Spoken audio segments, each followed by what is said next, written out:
Assalamu alaikum. Welcome to Millennium TV News. This is Shadman Khan with top stories. A show of support as cafe reopens in Paris.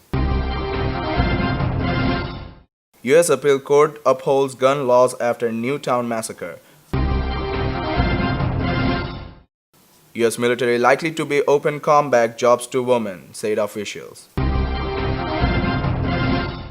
Clinton responds to question about Paula Jones.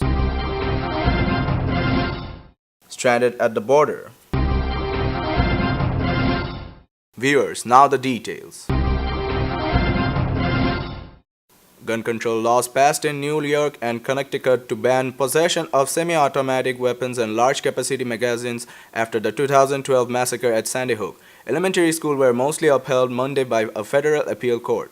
The Second U.S. Circuit Court of Appeals in Manhattan found core parts of the laws did not violate the Second Amendment because there were a large substitution relationship between bans on assault weapons and large-capacity magazines, and the important, indeed compelling state interest in controlling crime. When used, this weapon tend to result to more numerous wounds, more serious wounds, and more victims. These weapons are disparately used in crime and particularly in a crime mass shooting. According to the ruling written by Circuit Judge Jose Cabarrons, they are also disparately used to kill law enforcement officers. The three-judge panel noted the Newtown and Connecticut shooting in December 2012 occurred when 154 rounds were fired in a less than 5 minutes, killing 20 first grenades and 6 educators, and renewing a nationwide discussion on the role of guns in America and how to diminish the threats of large-scale shooting.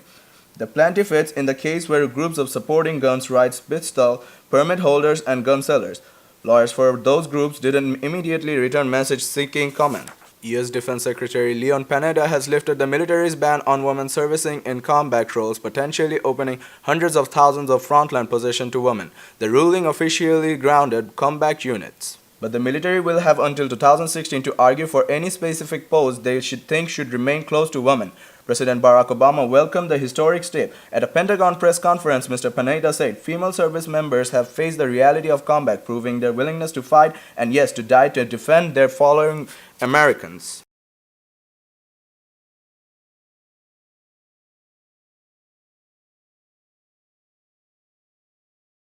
Democratic presidential candidate Hillary Clinton says the sexual assault victims should be believed about their allegations until proven wrong, including her husband's former accuser Paula Jones. U.S. Democratic president candidate Hillary Clinton on Thursday was asked by a young supporter at a campaign stop in New Hampshire whether she thinks that all sexual assault victims should be believed about their allegations, including her own husband's former accuser. The young woman had named amongst the other Paula Jones and Junita Broderick, who had lodged sexual harassment complaints against the former president at various times of his political career. Everybody should be believed at first before they are disbelieved based on evidence, Clinton replied to applause. Jones was the center of a sex scandal that surrounded Clinton in the early 1990s. She had accused him of exposing himself to her, requesting that she perform oral sex in a Little Rock, Arkansas hotel room in 1991. As Macedonia continues to allow entry only to refugees from Syria, Iraq and Afghanistan, thousands of others are stranded at the border. Tension remained high at the Greek-Macedonian border on Friday, following two-day blockage by migrants stranded on the Greek side of the crossing. Around 3,000 Pakistanis, Moroccans, and Iranians have been stuck in the no-man's land between Greece and Macedonia for weeks after non-European Union Balkan states began to filtering migrants according to nationality. Crowds of migrants jostled as they faced lines of Greek riot police and pushed against the tall metal fence erected by Macedonians trying to pass through the gates. Protests have swelled among desperate migrants stranded for days in squalid tent camps in temperature barely above freezing. It was the latest in a series of such moves by countries along the main migratory corridor from Greece to Germany. More than 800,000 people, most fleeing war, persecutions, and poverty in the Middle East, have arrived in Europe in these years. The continent has struggled to cope with the unprecedented stream of people. The decision to screen migrants based on nationality has drawn criticism from human rights groups that argue asylum requests should be treated on merit.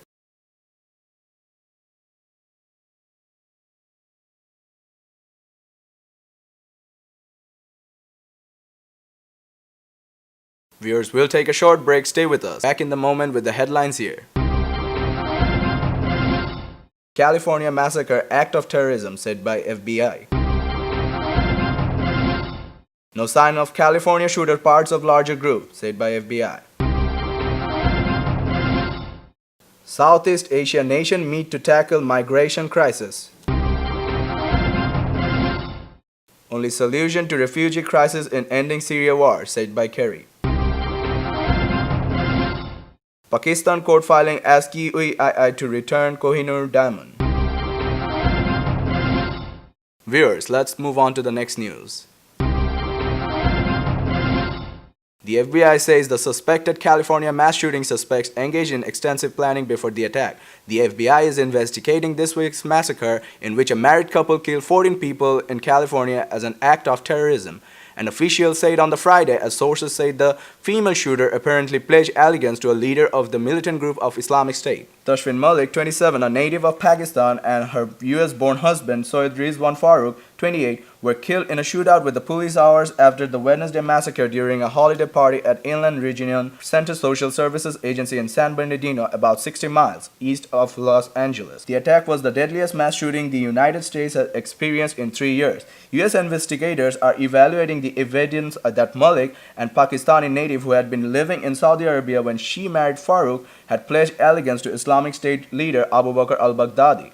Two U.S. officials, Farooq, a U.S. citizen born in Illinois to Pakistan, immigrant parents, worked as an inspector of San Bernardino County Department of Environmental Health, the agency whose holiday party and he and Malik attacked on Wednesday. Investigators are looking into a report that Farooq had an argument with a co-worker who denounced the inherent danger of Islam prior to the shooting, a U.S. government source said. While the attack may have been inspired by Islamic State, there is no evidence that it was directed by the militant group. U.S. government said Islamic State, which has taken control of a large part of Syria and Iraq, took the claim of November 13 attack in Paris, in which gunmen and suicide bombers killed 130 people. Reporter says one U.S. official said Malik had made the pledge to al-Baghdadi in posting on Facebook on Wednesday, the day of the attack, under an account that used a different name. Bowditch said he was aware of the reported Facebook post and we're looking into it. Jeff, answer the questions on the guns because that's what they're here to do. Person is not under arrest at this point. I know it was in a general timeline where that post was made, and yes, there was a Pledge of Allegiance. FBI Director James Comey says no sign of California shooters were part of larger groups. The head of the FBI said on Friday that the investigators so far had uncovered no evidence that would suggest the alleged shooters in San Bernardino were part of an organized group, even though the rampage may have been an act of terrorism. So far, we have no indication that these killers are part of an organized larger group or form of a part of cell. There is no indication that they are part of a network, FBI Director James Comey told reporters. Tashfin Malik, age 27, a native Pakistan, and her US-born husband, Soyed Rizwan Farooq, age 28, were killed in a shootout with police after the Wednesday massacre during a holiday party at the Inland Regional Center Social Services Agency in San Bernardino, about 60 miles east of Los Angeles. The attack was the deadliest mass shooting in the United States has experienced in 3 years. The couple had 2 assault-style rifles, 2 experienced semi-automatic handguns, 6,100 rounds of ammunition, and 12 pipe of bombs in their home, or with them when they were killed, officials said. Farooq, a U.S. citizen born in Illinois to Pakistan immigrant parents, worked as an inspector of the San Bernardino County Department of Environmental Health, the agency whose holiday party he and Malik attacked on Wednesday. The FBI search on the home turned out to no evidence suggests that they have been working with any foreign militant group, a U.S. government source said. 21 people were wounded in the attack and the worst gun violence in the nation since December 2012 shooting at Sandy Hook Elementary School in Newton. Reports that they were in contact, at least one of the killers was in contact with people who had been the subject of FBI investigations, either investigations that were closed or that were still open. I would urge you not to make too much of that. There were no contacts between either of the killers and subjects of our investigations that were of such a significance that it raised these killers up onto our radar screen. We're obviously looking very closely at those contacts, but I would not want you to over-index on that just yet. It is, as I said, 48 hours old.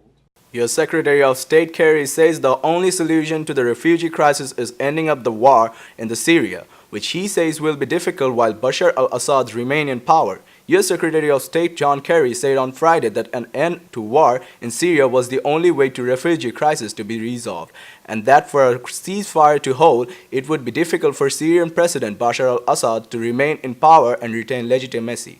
It's human catastrophe on gigantical scale, and it is one of the reasons why so many people feel so strongly that Assad couldn't find legitimacy in the future to govern where three-quarters of his country has already voted their feet and has gone to somewhere else to avoid barrel bombing, to avoid gassing, to avoid starvation, said Kerry at a news conference during visit at Greece. Kerry said that the U.S. already spent $4.5 in the humanitarian aid for refugees and planned to spend $25 million more in helping with food, tents, and registration centers in the Balkans, where the throwing money at problems wouldn't to resolve anything. Russia and Iran, Assad's main allies, have said it will be the Syrian people to decide on Assad's role to a future presidential election. Russian people intervened in military in support of Assad with airstrikes against both IS and Western-backed rebel, while a US-led coalition of Western and Sunni Arab states has been waging the air campaign against IS in Syria and Iraq. Most of the world's power are now flying combat missions over Iraq and Syria against Islamic State. But any consensus on the how to proceed had been thwarted by opposing policies over the 4-year-old civil war in Syria, which had killed 25,000 people, driven 11 million from their homes, left swaths of territory in the hands of jihadist fighters, and defied all diplomatic efforts at a solution. And has had to go somewhere else to avoid barrel bombing, to avoid gassing, to avoid starvation.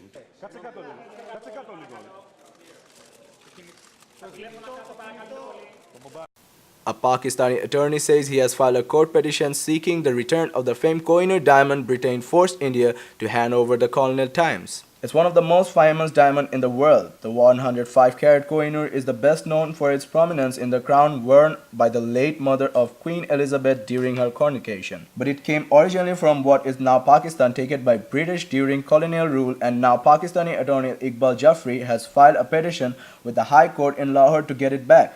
Attorney Iqbal Jafri is saying it was taken away from Lahore, the king of Lahore. Obviously, the king did not give it to them in a good relation. Jafri says the diamond rightly belongs to the Pakistani Punjab province. He has written hundreds of letters over the past 50 years to Queen Elizabeth asking for diamonds return. With no luck, and while he is hopeful about the court petition, he knows he faces an uphill task. Britain says the Kohinoor will remain a jewel in its crown. Germany's lower house of parliament on Friday approved the government plans to join the military campaign against Islamic State in Syria. Germany enters the fight against Islamic State. Hours after Germany's lower house of parliament approves government plans to join the military campaign against IS in Syria, the Air Force shows the jet that they will be used in mission. Earlier, some 445 Germany will provide to support to France but will not conduct airstrikes in Syria. German Foreign Minister Frank Waltmer saying, I venture to say we make progress on a political solution when we really take steps forwards. The military conflict will be a manageable length. The disunity among the Syrian opposition has been a hurdle to seeking a peaceful solution to the Syrian war that has killed more than 250,000 people and displaced millions. French President François Hollande lands on the Charles de Gaulle aircraft carrier off the coast of Syria to meet military personnel. French President François Hollande arrived by helicopter aboard the Charles de Gaulle aircraft carrier on the Friday as the sun was setting off a picture sea off the coast of Syria. France deployed the Charles de Gaulle to the eastern Mediterranean to bolster its operation against Islamic State in the wake of deadly gun and bomb attacks by Islamic State in Paris on November 13. French warplanes has bombing Islamic State in Iraq for more than a year and in Syria since September. France stepped up its bombing in Syria, and the attacks were 3 weeks ago that killed 130 people. French military aircraft have flown reconnaissance and intelligence missions over Libya, including areas controlled by Islamic State, and more than are planned, a presidential document shows. According to the press dossier provided on Friday ahead of Hollande visits, the Charles de Gaulle 2 missions were flown on November 20 and 21 around the town of Sirte and Tobruk. Water is filling the streets of Chennai. India's residents remain stranded days after overflowing lakes flooded in the city. The floodwaters are still rising in India, washing out roads and bridges after the heaviest rainfall in over a century. Now, with more rain expected through the weekend, victims trapped in the southern state of Tamil Nadu face even more uncertainty. Here in one of the The neighborhood of floodwaters Chennai, still residents are rising in exhausted from India, the flooding. washing out roads Chennai and bridges residents after the saying, heaviest we are rainfall facing in a over lot a of problems century. due to this flooding. Now, There is more also rain power expected shortage. through The the flooding weekend. makes it very Victims difficult to trapped in the survive. southern state We can of even see Tamil Nadu snakes in the face water. even more Nearby lakes and uncertainty. reservoirs have overflowed, releasing Here a in one deluge of neighborhood flood water Chennai, and residents contributing are to the rising exhausted from death the toll. relentless So flooding. far, at least 269 people have died. Area hospitals have been inundated with both victims and their families. Meanwhile, 12 Indian Navy teams have been dispatched, joining the both country Air Force and the Army in the rescue efforts. Nearby lakes and Rear reservoirs have Admiral Alok overflowed, Bhadnathar releasing a saying, deluge of we floodwater have got and all the contributing boats to the on which rising our death personnel toll. along with the So far, ready-to-eat at least meals and water 269 people supplies have died. will be deployed in the Area hospitals have flood-affected been areas. inundated The with both government had victims pledged and their over families. 150 million in Meanwhile, relief 12 Indian aid. Navy teams Though have private been sector's dispatched, experts fear joining the both state will country's need Air much Force more to and the recover. Army in Now we've got all the boats on which our personnel, along with ready-to-eat meals and water supplies, will be deployed in the flood-affected areas.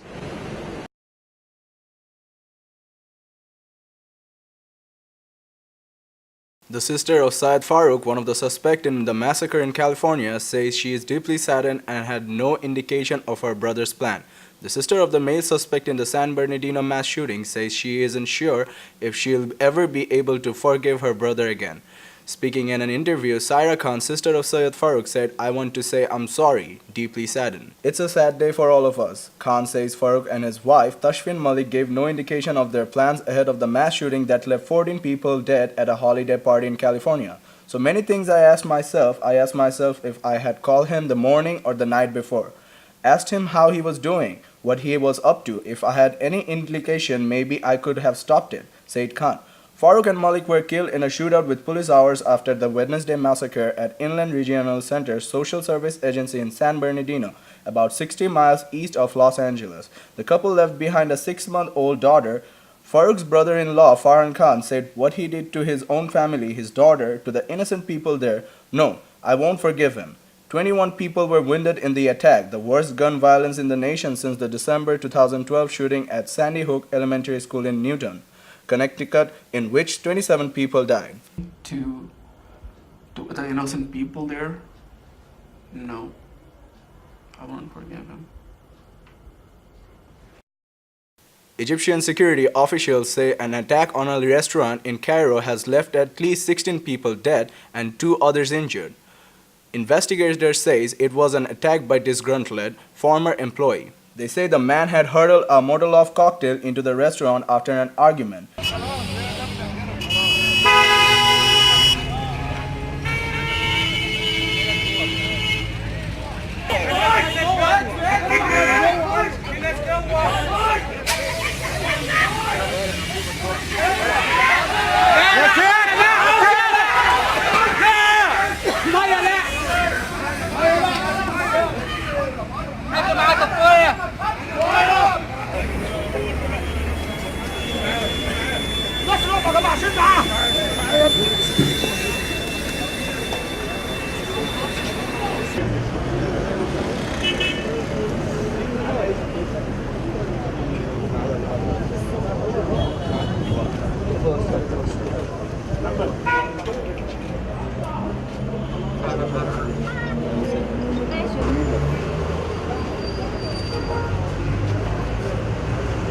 Neighbor Osama saying after that this kids left but came back later and threw Molotov and set fire to the place. There were staff and diner inside at the time. The flames spread quickly, becoming an inferno. At least 16 people were killed. The restaurant was located in a basement, so there was no escape route. Witnesses say that felt helpless.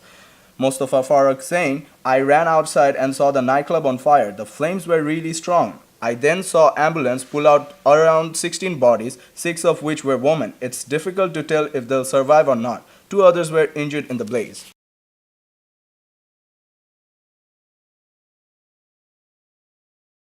Israeli security forces and Palestine demonstrators exchanged rock and smoke grenades in scuffles in the West Bank city of Bethlehem.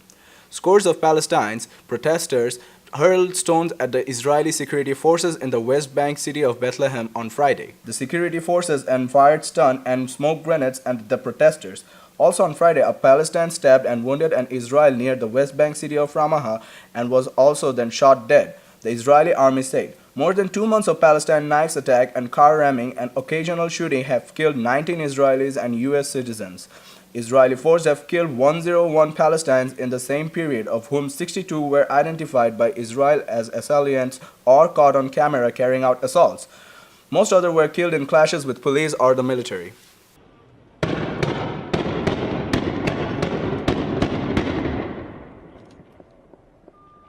Mount Etna, Europe's highest volcano, burst back into life on Thursday, spewing huge columns of fire into the sky. Red-hot lava exploded into the night sky on Thursday at Mount Etna, rumbled back into the life for the first time in 2 years. Nearby Catania Airport was closed on Friday morning as ash clouds that descended on the town were deemed a danger to aircraft. The eruption sent volcanic ash as far as to Messina and Reggio Calabria, over 100 kilometers north of the crater. Etna, at 3,330 meters, is the highest volcano in the mainland Europe and the most active in the world.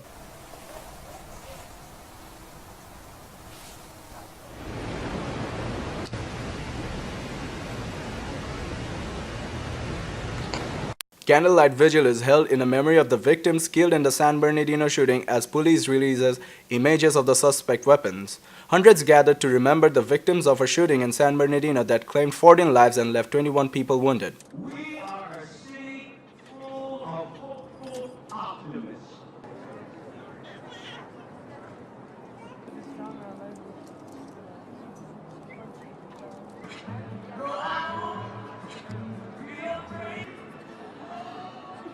Where we have been broken hearted, it's now.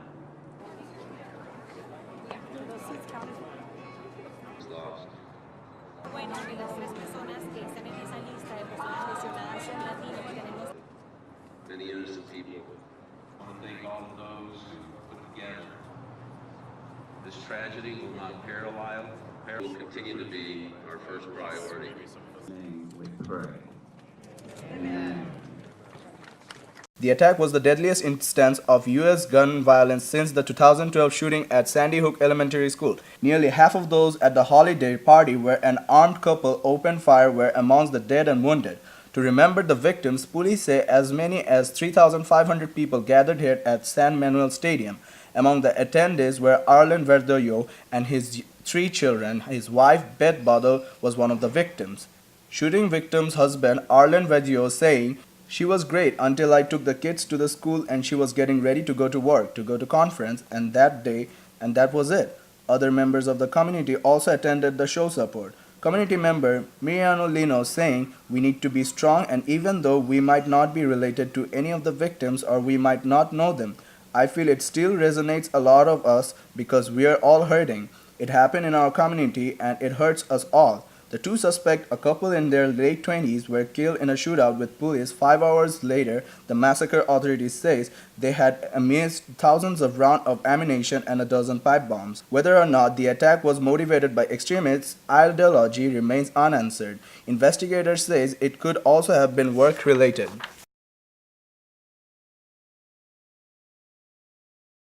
Representatives from Southeast Asia nation meets in the Thai capital for talks aimed at preventing another boat people crisis. In Thailand's capital, Bangkok, representatives from Southeast Asian nations are meeting to hash out framework to deal with Asia's own migration crisis. The crisis was triggered earlier this year when the Thai police launched a crackdown on human trafficking gangs. Hundreds of migrants were there left stranded on rickety boats in Indian Ocean. A chaotic spectacle, maritime ping-pong began as Thai, Malaysian, and Indonesian naval vessels repeatedly pushed them away from their shores. International calls to help them grew louder, and these have now been renewed as the 4-month sailing season begins. Thailand Foreign Minister is calling for a concerned action. Thai Foreign Minister Don Pramudwinai is saying, "A time for promises has passed. Now it's time for action. Therefore, it's my hope that today's discussion will result in concrete and goal-oriented actions that countries can start implementing, not in some distant future, but today and now." Thousands of migrants have fled persecutions and poverty in Myanmar and Bangladesh. Many of them are members of Myanmar's Rohingya Muslim minority. Myanmar does not consider them citizens, rendering them effectively stateless.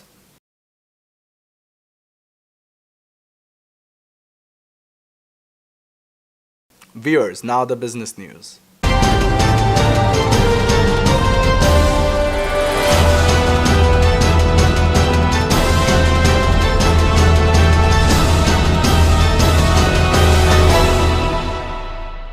Paris cafe where 5 people died in haul of bullets on November 13 reopens. The reopening of A La Bonne comes 3 weeks after Islamist militant launched an attack on the city, killing 130 people. Walls have been repainted, but the memory of what happened has not entirely erased. It was a symbolic way to show some my support and to say that I was happy for them and the neighborhood that life resumed so quickly, and try to wipe away, without forgetting, the traces of what happened. The cafe is one of the 6 where Friday night drinkers died when the gunman opened fire with AK-47 rifles as part of multi-pronged attack involving gunmen and suicide bombers. Now it is also serves as a reminder of the city's resolve. Stocks closed out of the week higher after a strong job report lifted stocks on Friday. Market sharing the latest jobs report. The Dow surging more than 300 points on solid payroll gains in November. Friday's strong finish capping off a great week for stocks, all arrows up.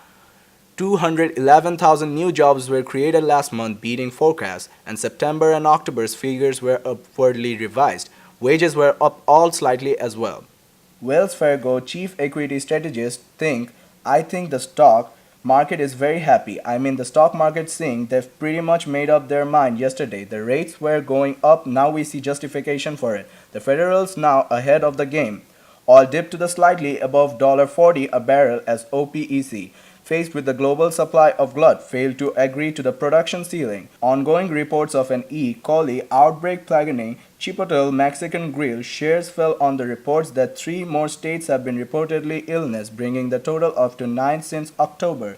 In the latest chapter for a long-running legal battle, Samsung says it will pay Apple $548 million for infringing its rival patents and designs. Apple's share on the rise. Shares posted a sharp loss in Europe. Stocks closed at the lowest level in 3 weeks, led by a slide in energy shares.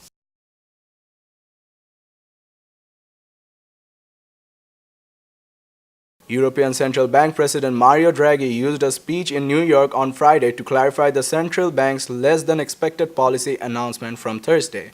It had included only a small deposit rate cut and an extension of its asset purchase program.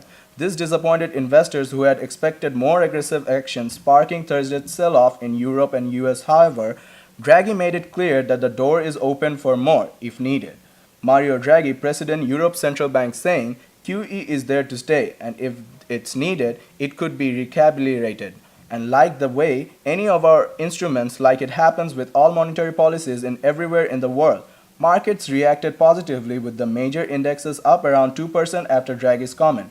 Fact and Opinion Economics Robert Brusca, Chief Economist Fact and Opinion Economics, saying, I think that the market had what they needed to sort out upwind some of the what they did.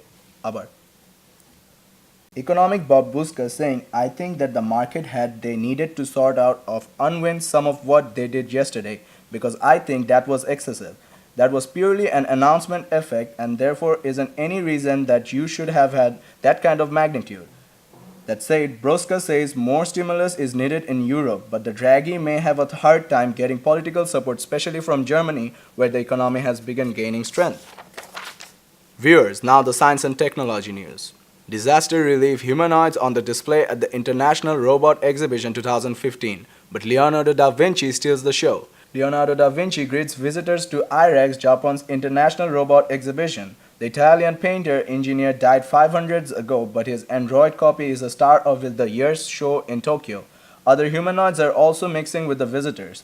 Many such robots are now so realistic that they're the stage known as Uncanny Valley, where their near-identical resemblance to human can make us feel uneasy, but IREX visitors didn't seem bothered. Also on display were various response robots displaying tricky tasks with aplomb. Robotists hope humanoids could have a crucial role in responding to future disasters like earthquake and nuclear meltdown. More than 400 companies are exhibiting at the 4th day of biennial event. Facebook has begun rolling out a new feature in social network which allows users to stream live video.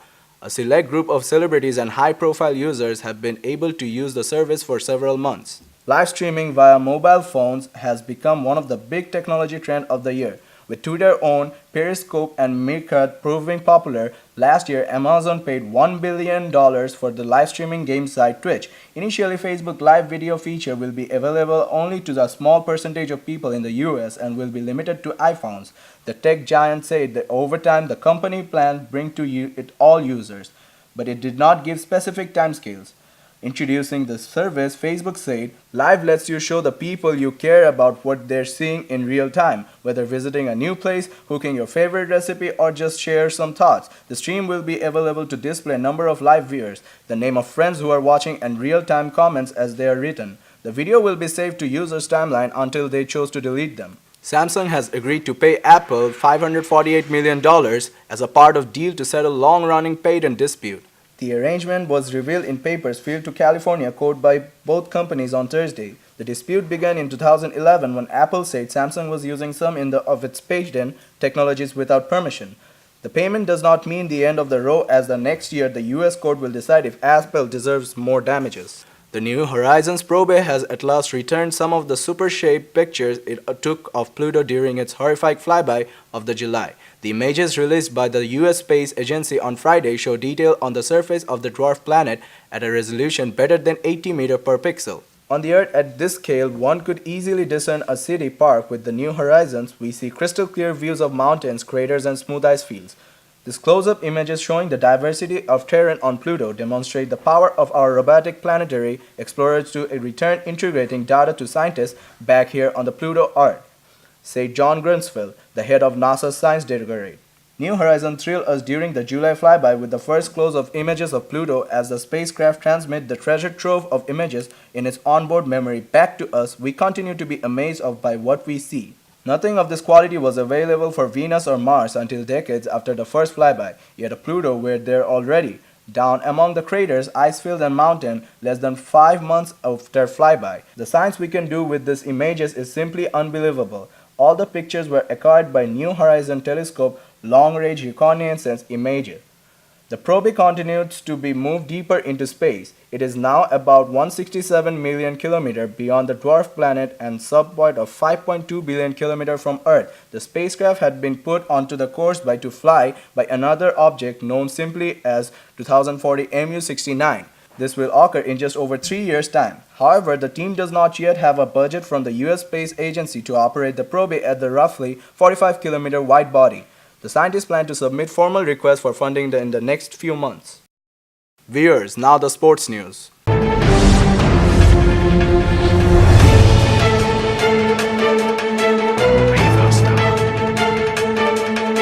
The US government has made a formal request to the Honduras to extradite the country's former president, Rafael Callejas, for alleged ties to FIFA corruption. On Thursday, new indictments were unveiled in the U.S. in a widening of the investigation into corruption in global soccer.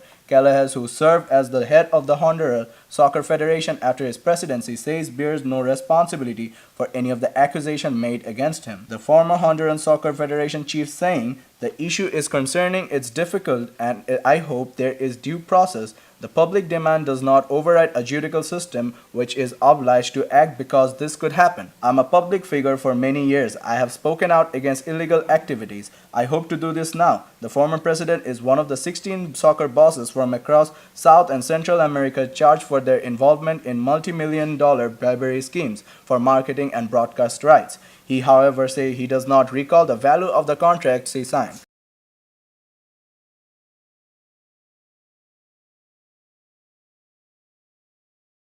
Sonny Bill Williams has won the 2 Rugby World Cups and been named the best rugby league player in the world and won the New Zealand heavyweight boxing title. But there is still a hole in his sporting CV, a hole that can only be filled by 5 big rings, going back in the time, and best sportsman ever have been Olympics, said the 30-year-old, as he announced he would be dedicated himself to being the part of rugby's 7th debut at Rio 2016.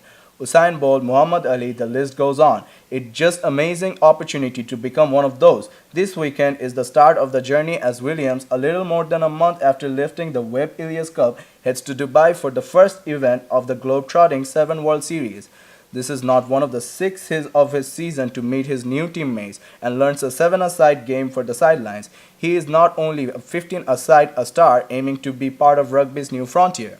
Real Madrid have been expelled from the Copa del Rey for fielding an ineligible player against Cadiz on Wednesday. Denis Cheryshev opened the scoring as Real Madrid beat third-tier side 3-1 in the first leg of the last 32 tie. The Russian winger should have been serving a ban imposed while he was on the loan at Villarreal, but he told Real say that they were not told before the game. The club said that they would take the appropriate action to ensure a favorable outcome. Real have won the competition 19 times with their last success in 2014. The Royal Spanish Football Club Federation Competition Committee judge Francisco Rubio Sanchez said that the club has fielded an improper lineup and the tie was settled in favor of Cadiz. Real were also fined 6,000 euros. The Spanish giant said in the statement, the competition judge acknowledges that Cheryshev was not personally notified about this ban. Real Madrid can verify the acknowledgement that the Spanish Football Federation did not personally notify Cheryshev about his ban, which is the only way the ban can take effect. Cheryshev, 24, was substituted just after halftime when Real had realized their error. Coach Rafael Benitez said they wanted to show a good faith. Osasuna were expelled from the last year competition for fielding an ineligible player, and Benitez was in charge of Valencia when they were disqualified from 2001 competition for selecting too many non-UE players in a tie. Viewers, let's have a look at the Millennium TV News recap. A show of support as cafe reopens in Paris. U.S. Appeal Court upholds gun laws after Newtown massacre. U.S. military likely to be open combat jobs to women, said officials. Clinton responds to question about Paula Jones. Stranded at the border. You're up to date with our top stories so far here on Millennium TV, and don't forget to log into www.millenniumtv.net. Thank you and stay with Millennium TV. Allah Hafiz.